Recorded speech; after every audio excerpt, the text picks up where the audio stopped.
Bonjour à tous, aujourd'hui je vais vous présenter une minuterie de ma conception. La minuterie c'est celle-ci.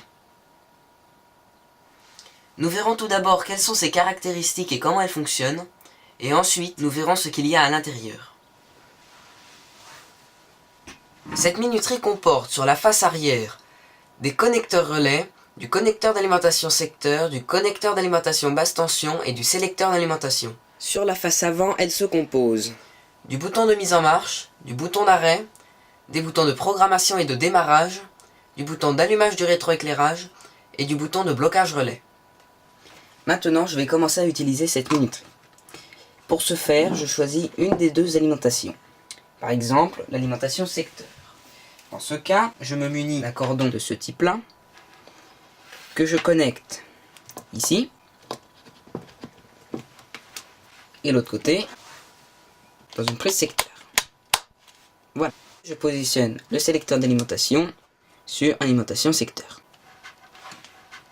À ce moment-là, la minuterie ne consomme absolument pas d'énergie. Pour qu'elle commence à fonctionner, il faut que j'appuie sur le bouton marche, ici. Donc j'appuie dessus. Si je trouve que je ne vois pas assez, je peux allumer le rétroéclairage de l'afficheur. Son mode en ce moment c'est attente. Pour la régler, je vais appuyer une fois sur le bouton valider, celui-là. Là, il me propose de régler les heures. Donc je peux incrémenter les heures, décrémenter les heures. Et avec le bouton d'extrémité, je peux aller au maximum ou au minimum. Ensuite, elle me propose de régler les minutes, puis les secondes. 5, ça va très bien. Elle me demande de faire la même chose pour le réglage 2. Donc, les heures, les minutes, les secondes. 1, je vais mettre 2, enfin 3, voilà. Nombre de remises est 0. Donc ça va être le nombre de fois qu'elle va retourner après la fin du réglage 2 au réglage 1.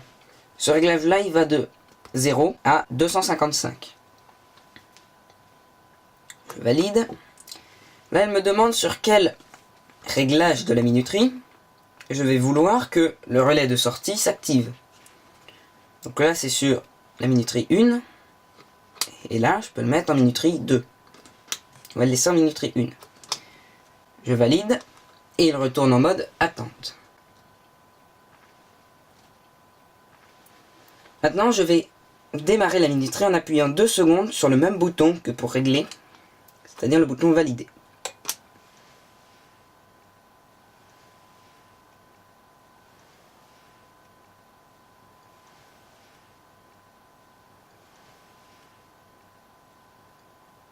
À chaque fois qu'on a fini le réglage 2, le nombre de remises à 0 diminue. Et à la fin, la minuterie se met automatiquement hors tension. Le deuxième bouton ici, sur le côté, ça va être le bouton de blocage relais. Donc ça va servir à court-circuiter, par exemple, la sortie. Dans ce cas, j'allume la minuterie.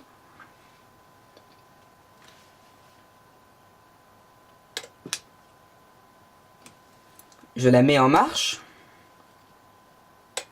et je bloque le relais. Et à ce moment-là, je peux éteindre la minuterie et le relais reste dans sa position. Pour éteindre la lampe, par contre, c'est plus simple. Il me suffit juste de débloquer le relais et d'appuyer sur le bouton mise en marche.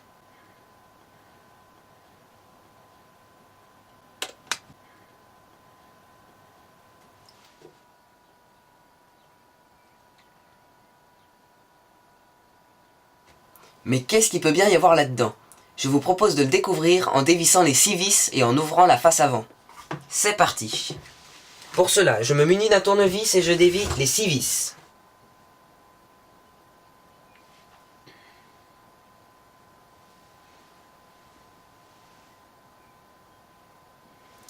Maintenant, je peux ouvrir la face du dessus. Il faut maintenant que je déconnecte ce connecteur-là, qui est le connecteur qui fait passer les données à l'afficheur. Voilà. Et là, je peux ouvrir complètement la minuterie. Nous pouvons apercevoir le transformateur qui abaisse la tension secteur. Ce transformateur est relié, comme l'alimentation basse tension, sur le circuit d'alimentation. Ce circuit d'alimentation contient un condensateur de forte valeur pour protéger la minuterie des micro-coupures. Elle contient également quelques condensateurs de découpage et de filtrage avec quelques régulateurs. Nous pouvons également apercevoir deux cartes de relais identiques. Une des cartes sert à l'entrée de l'alimentation. Cette carte est court-circuitée quand on appuie sur le bouton « Démarrer » de la minuterie, sur le bouton d'allumage. L'autre carte relais sert à la sortie. Ces cartes relais sont donc commandées par la carte centrale qui envoie une impulsion pour activer les relais et une autre impulsion pour désactiver les relais. Ce sont donc des relais bistables pour des raisons d'économie d'énergie. Le circuit central de la minuterie se compose d'un microcontrôleur programmable, de quelques résistances de rappel à la masse, de l'ajustable de réglage du contraste, de deux cavaliers pour pouvoir reprogrammer le microcontrôleur sans le défaire de son support, et de quelques diodes pour pouvoir mettre plus d'interrupteurs ou de boutons poussoirs sur la même entrée du microcontrôleur. Nous pouvons également apercevoir deux tores de ferrite, une sur l'alimentation secteur et une que l'on voit moins bien sur l'alimentation basse tension. Ces deux tores de ferrite vont éviter que les parasites éventuels de l'alimentation rentrent dans la minuterie. Voilà, c'est tout pour aujourd'hui.